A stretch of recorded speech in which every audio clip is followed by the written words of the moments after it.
विकास दुबे साल 2001 जगह सिवली थाना कांड दर्जा प्राप्त राज्य मंत्री की हत्या। उत्तर प्रदेश के कानपुर में यूपी पुलिस के 8 लोगों को मारने वाला विकास दुबे अभी तक फरार है। पुलिस का दावा है कि इस मामले में विकास दुबे के 2 सहयोगियों को मार दिया गया है। लेकिन बात करें विकास दुबे की तो उस पर 60 आपराधिक मामले दर्ज हैं, लेकिन उसको माफिया बनाने में तमाम छोटी बड़ी सियासी हस्तियां शामिल हैं। लोग बताते हैं कि उसने उत्तर प्रदेश में बीजेपी और बीएसपी कई नेताओं की सरपरस्ती में अपराध का अपना साम्राज्य खड़ा किया है। विकास दुबे के किसी चाहने वाले ने एक फेसबुक पेज पर उसे ब्राह्मण शिरोमणि घोषित किया गया है। इसमें उसके 1000 फॉलोअर्स हैं। इस फेसबुक पेज पर लगी विकास की तस्वीर को देखकर लगता है कि वह कोई नेता है। विकास का गांव बिगरू, जो आज पुलिस वालों की हत्या की वजह से सुर्खियों में है, यहीं पर 1990 में एक हत्या हुई थी जिसमें उसका नाम आया था, लेकिन बाद में उसके खिलाफ रिपोर्ट वापस ले ली गई। शुरू में विकास ने चौबेपुर विधानसभा इलाके में एक बीजेपी नेता का दामन थामा और दबदबा कायम किया। बीजेपी सरकार ने ही कानपुर में एक मंत्री का भी काफ़ी करीबी माना जाता था। बाद में वो बीएसपी नेताओं का करीब हो गया। इसके चलते वह लगातार 15 साल अपने गांव का प्रधान बना रहा, 5 साल जिला पंचायत सदस्य रहा और अब उसकी पत्नी जिला पंचायत सदस्य है। विकास दुबे ने साल 2000 में ताराचंद इंटर कॉलेज की ज़मीन पर कब्जा करके उस पर मार्केट बना लिए प्रिंसिपल सिद्धेश्वर पांडे की हत्या कर दी। इसमें उसको उम्र कैद हुई, लेकिन बाद में जमानत कर बाहर आ गया। सिद्धेश्वर पांडे के बेटे राजेंद्र पांडे का कहना है कि कहीं भी होता है लोग उसे डरते हैं, उससे हर आदमी दब जाता है, डरने लगता है कि उसके खिलाफ कैसे बोले। विकास दुबे ने साल 2001 में कानपुर में सिवली थाने में घुसकर बीजेपी सरकार में ही दर्जा प्राप्त मंत्री संतोष शुक्ला को गोलियों से भून डाला था। इस घटना को याद करते हुए बीएसपी नेता अनुभव चक का कहना है कि संतोष शुक्ला के विरोध गुट के जिसमें बीजेपी के भी लोग शामिल थे, वो विकास दुबे का संरक्षण देते थे और बीजेपी की सरकार होते हुए भी राज्य छोड़कर भाग जाता है और किसी दूसरे जगह पनाह ले लेता है।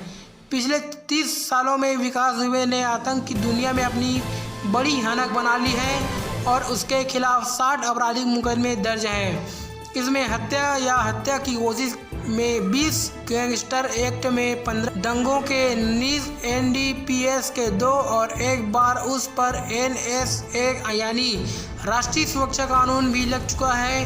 बीएसपी नेता और पूर्व प्रत्याशी अनुभव चक का कहना है कि चाहे लोकसभा हो या विधानसभा का चुनाव, किसी भी राजनीतिक दल के उम्मीदवार को उसके क्षेत्र से वोट चाहिए तो उसके विकास दुबे के सामने नतमस्तक होना पड़ता है।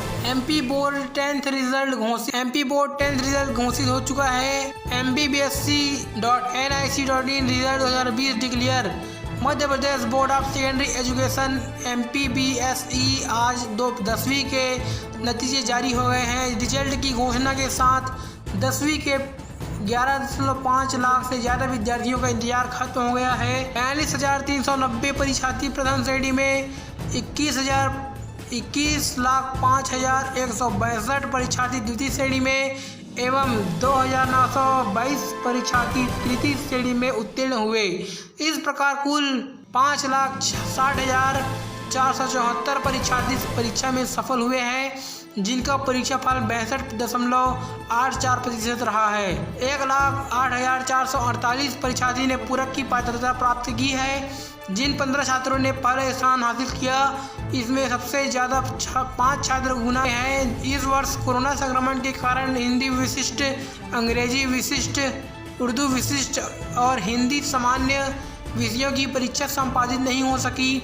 कुछ परीक्षा केंद्रों पर स्वाध्यायी छात्रों की विज्ञान प्रायोगिक परीक्षा आयोजित नहीं हो सकी। इन विषयों में परीक्षार्थियों की अंक सूचियों में अंकों के स्थान पर उत्तीर्ण अंकित किया गया है। इन विषयों की परीक्षाएं संपन्न हुई हैं, उन्हीं विषयों के आधार पर परीक्षा फल तैयार किया गया है। आपको बता दें कि 30 साल में पहली बार 10वीं और 12वीं के रिजल्ट अलग अलग घोषित किए जा रहे हैं। दरअसल हैवी ट्रैफिक के चलते बोर्ड की वेबसाइट में तकनीकी दिक्कत आ जाती है और बोर्ड की वेबसाइट क्रैश होने की वजह से स्टूडेंट को नतीजे चेक करने में परेशानी होती है। ऐसे में स्टूडेंट बिना किसी तकनीकी परेशानी के लाइव नतीजे चेक कर सकते हैं। रिजल्ट जारी होते ही सभी स्टूडेंट अपना रिजल्ट चेक करना चाहते हैं। 10वीं का रिजल्ट 2020 के लिंक पर क्लिक करें। नया पेज खुलने पर अपनी डिटेल सबमिट करें। वहीं एक बॉक्स होगा जिसमें रोल नंबर डालते ही आपका रिजल्ट सामने आ जाएगा। सलमान खान ने उठाया था अस्पताल में भर्ती सरोज खान की इलाज का खर्चा। बेटी सुकैना ने किया खुलासा।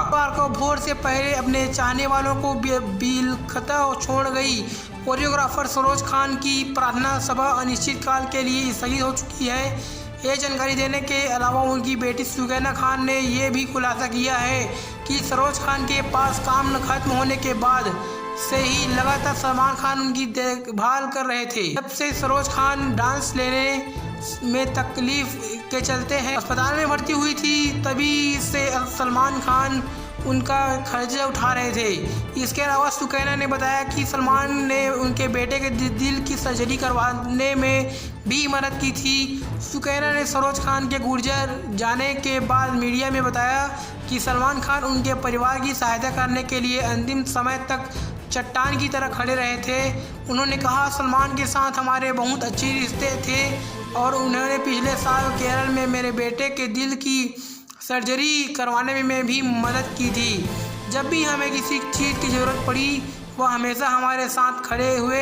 एक बार में मेरी माँ नमाज करके उठी तो उन्होंने बताया कि सलमान खान की खुशी के लिए प्रार्थना कर रही थी। गौरतलब है कि कुछ समय पहले ऐसा सुनने को मिला था कि खुद सरोज खान ने सलमान खान को गुस्से में आकर कभी कुछ भली बुरी बातें कही थी। दरअसल उन्होंने मदद के लिए सलमान खान को फ़ोन लिया था, लेकिन सलमान खान ने सरोज खान का फ़ोन लेने से इनकार कर दिया था। सलमान खान की इस हरकत पर सरोज खान बहुत खफा थी। 3 बार राष्ट्रीय पुरस्कार जीत चुकी कोरियोग्राफर सरोज खान ने बीते शुक्रवार की सुबह दिल का दौरा पड़ने की वजह से दम तोड़ दिया है। वह बांद्रा के गुरु नानक अस्पताल में भर्ती थी। अमिताभ के पोस्ट पर कार्तिक आर्यन का मजेदार कमेंट लिखा, मैं डॉक्टर फैमिली से हूँ। एक्टर अमिताभ बच्चन के अन्य दिनों की तरह इस बार भी सोशल मीडिया पर एक शानदार सीख दी। उन्होंने हैंड राइटिंग को लेकर इंस्टाग्राम पर पोस्ट किया। अमिताभ ने कहा कि मैं अपनी हैंड राइटिंग को वापस लाऊं या आपके दिमाग के लिए अच्छा है। इस पर एक्टर कार्तिक आर्यन कहा चुप रहने वाले थे। उन्होंने अपने खुराफाती दिमाग को यूज करते हुए मज़ेदार कमेंट लिखा दिया। कार्तिक ने लिखा, मैं डॉक्टर फैमिली से हूँ सर, मेरी हैंड राइटिंग देखकर शायद आप ऐसा नहीं बोलोगे। दरअसल अमिताभ ने एक नोट लिखा था, हाथ में लिख सीखने के लिए प्रोत्साहित करता है, जो कि कीबोर्ड राइटिंग नहीं हो सकता। वापस हैंड राइटिंग को लाए या दिमाग के लिए अच्छा है। बिग बी के इस नोट पर कार्तिक ने अपनी हैंड राइटिंग का हिंट दिया।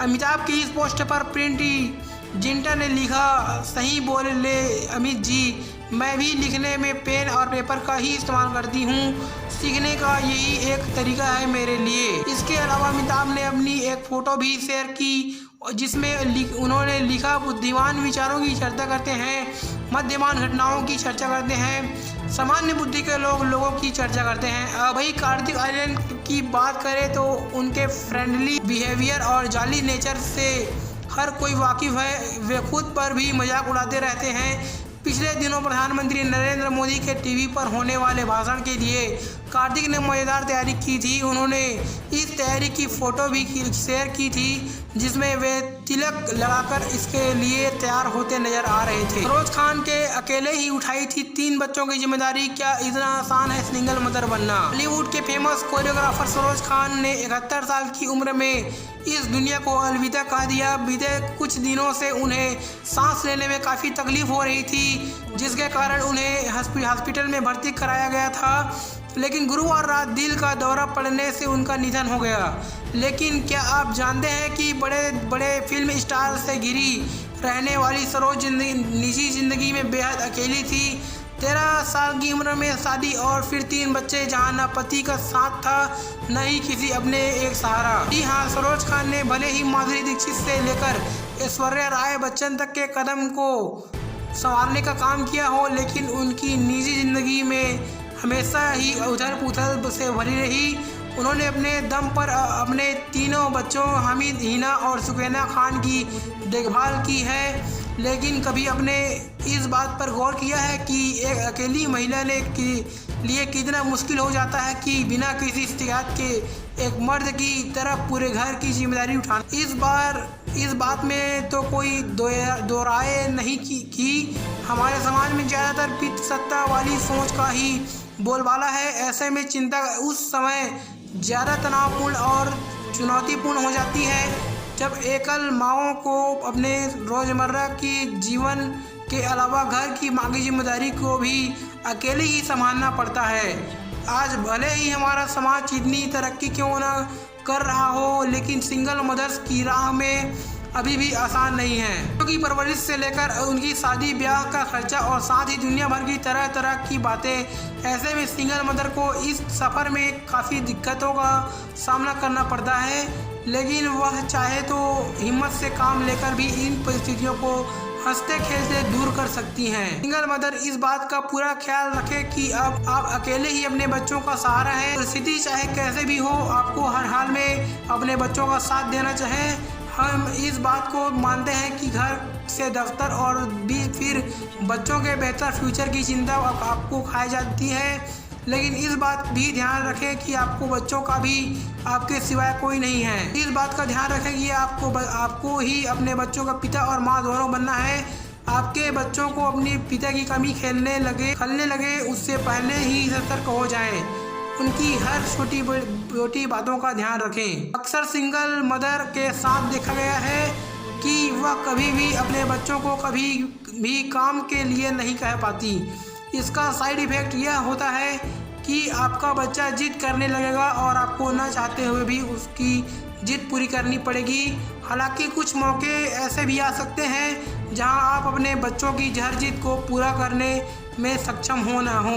ऐसे में इस बात का ख्याल रखें कि पूरी होने वाली चीज़ों पर ही हाँ कहें, अन्यथा ना कहने भी सीखें। कभी भी इस उलझन में न रहें कि जब समय आएगा तब बच्चा को सही या गलत बातें बताई जाएगी। हमेशा कोशिश यही करें कि उन्हें खेल खेल में इस बात का एहसास दिलाएं कि उनके लिए क्या सही है और क्या गलत। याद रखें कि इस समय बच्चे के लिए माता और पिता दोनों आप ही हैं। ऐसे में अपने बच्चे इमोशनल कॉन्टेक्स्ट से आए रखें ताकि वह बेझिझक आपसे